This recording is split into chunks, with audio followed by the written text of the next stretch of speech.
అని చెప్పడం ఏదైతున్నదో ఇది పూర్తిగా భారతీయ జీవన వ్యవస్థ మీద దాడి అనేటువంటి విషయాన్ని సందర్భంగా మనం చేస్తున్నాం.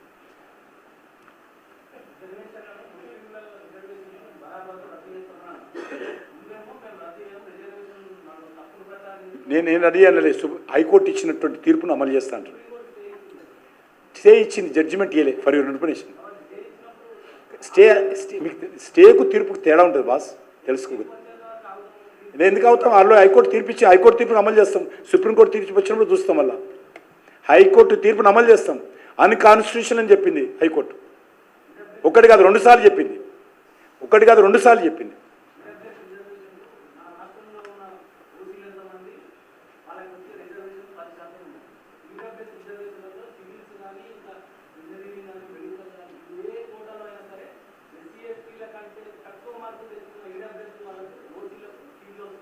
ఇందులో ముస్లింలు, క్రిస్టియన్స్ పాపులేషన్ లేదనుకోవద్దు మీరు, అట్టనద్దు.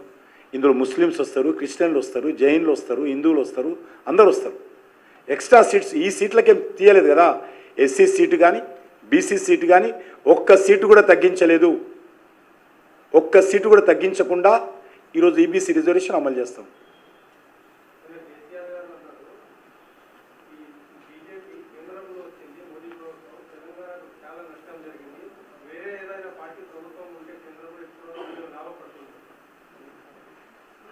నేను ఇది తర్వాత మాట్లాడదాం అనుకుంటున్నాను కేసీఆర్ గురించి. కేసీఆర్ గురించి తర్వాత మాట్లాడతాను. ఈ తెలంగాణకు ఏదైనా నష్టం చేసిందంటే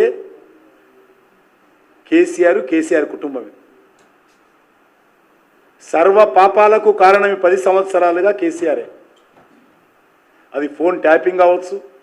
ఒక ప్రధానమంత్రి తెలంగాణకు వచ్చి తెలంగాణలో ఒక ఫెర్టిలైజర్ పరిశ్రమ ప్రారంభించడానికి వస్తే, ఒక పవర్ ప్రాజెక్ట్స్ ప్రారంభించడానికి వస్తే, ఒక రైల్వే మ్యానుఫ్యాక్చరింగ్ యూనిట్ శంకుస్థాపనకు వస్తే, ఒక రైల్వే స్టేషన్కు ఫౌండేషన్ వేయడానికి వస్తే, 1000 కోట్ల రూపాయల జాతీయ రహదారుల ప్రారంభోత్సవానికి వస్తే, నువ్వు ప్రారంభోత్సవాన్ని కూడా ఢిల్లీ నుంచి ఆయన వస్తే తెలంగాణ కోసము, నువ్వు ప్రగతి భవన్ నుంచో ఫామ్ హౌస్ నుంచో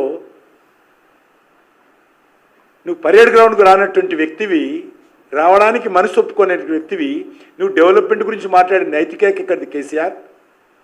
కాబట్టి నువ్వు ఇక ఫామ్ హౌస్లో ఉండిపోయి ఎందుకు ఇక లేనిపోయిన మాటలు మాట్లాడుతున్నావు?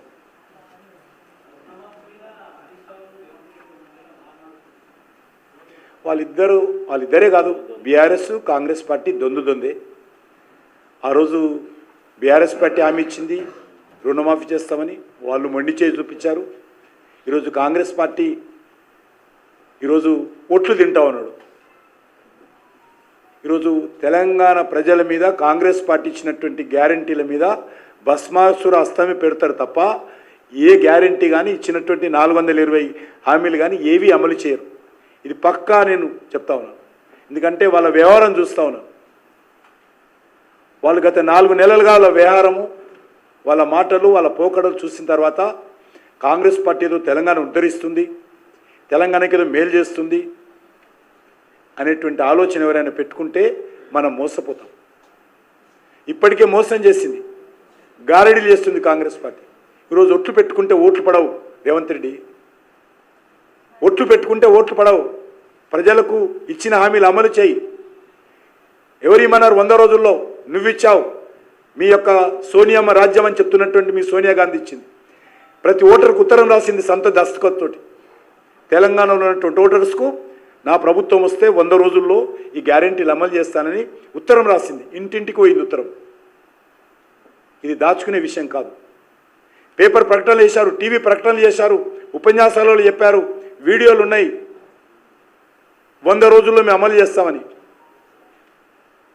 100 రోజులు కాదు, ఈ ప్రభుత్వము 5 సంవత్సరాల్లో కూడా వాళ్ళు ఇచ్చినటువంటి 400 హామీలు అమలు చేసే పరిస్థితి, సత్తా, శక్తి లేదు. తెలుస్తుంది. అన్నం మొత్తం వండిందా లేదా ప్రతి బియ్యపు గింజను పట్టుకొని చూడరు. అన్నము ఉడికిందా లేదా అని ప్రతి బియ్యపు గింజ పట్టుకొని చూడరు. ఒక్క బియ్యం గింజ పట్టుకుంటే చాలు. కానీ ఈ ప్రభుత్వ వ్యవహారం కూడా అదే ఉంది. ఈ ప్రభుత్వ పనితీరు ఏ రకంగా ఉందో తెలిసిపోయింది 5 నెలల్లో మనకు.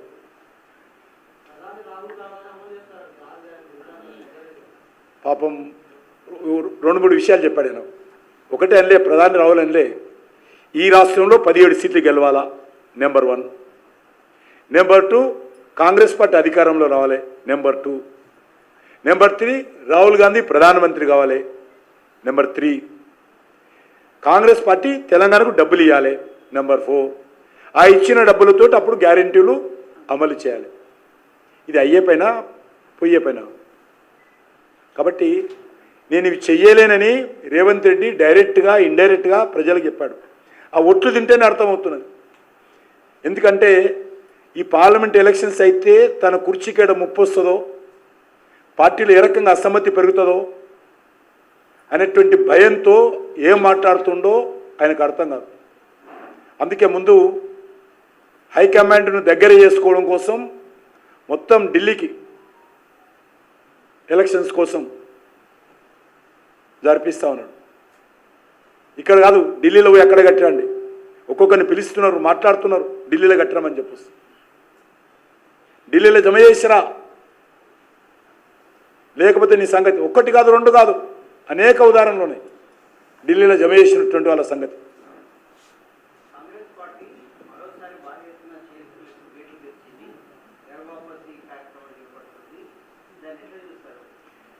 నేను ఒకటే చెప్తా ఉన్నాను, కాంగ్రెస్ మళ్ళీ ఇంతకుముందు చెప్పాను, అదే ఒకటి చెప్తున్నాను. కాంగ్రెస్ పార్టీకి బీఆర్ఎస్ పార్టీ లేకపోతే గతంలోని టీఆర్ఎస్ పార్టీకో తేడా లేదు. రాజశేఖర్ రెడ్డి ఉన్నన్ని రోజులు ఇదే కేసీఆర్ టీఆర్ఎస్ ఎమ్మెల్యేలందరూ కూడా కాంగ్రెస్ పంపాడా లేదా, పోయారా లేదా? ఎంతమంది వారు తెలుసు కదా. టీఆర్ఎస్ ఎమ్మెల్యేలందరూ రాజశేఖర్ ఉన్నప్పుడు అందరినీ పంపించాడు. ఈయన ముఖ్యమంత్రి కాగానే కాంగ్రెస్ పార్టీ ఎమ్మెల్యేలందరూ కూడా మళ్ళీ టీఆర్ఎస్కి వచ్చారు. బీఆర్ఎస్ అను 19 మంది కలిస్తే 12 మంది చేరారు. మళ్ళీ ఇప్పుడు ఏమవుతున్నది, మళ్ళీ కాంగ్రెస్ పార్టీ అధికారంలో రాగానే మళ్ళీ బీఆర్ఎస్ ఎమ్మెల్యేలందరూ మళ్ళీ కాంగ్రెస్కి వస్తున్నారు. కాబట్టి 2 పార్టీలకు తేడా లేదు. ఏ పార్టీ గుర్తు మీద గెలిచినా చేరేది అధికార పార్టీ దగ్గరికి. కాంగ్రెస్ పార్టీ గుర్తు మీద గెలిచినా, బీఆర్ఎస్ పార్టీ గుర్తు మీద గెలిచినా, ఏ పార్టీ గుర్తు మీద గెలిచినా ఈ 2 పార్టీలలో చేరేది అధికారం అంచుకే. అది ఈరోజు తెలంగాణ ప్రజలు అర్థం చేసుకోవాల్సిందే కోరుతాం. ఇక పోనీ ఎక్కడ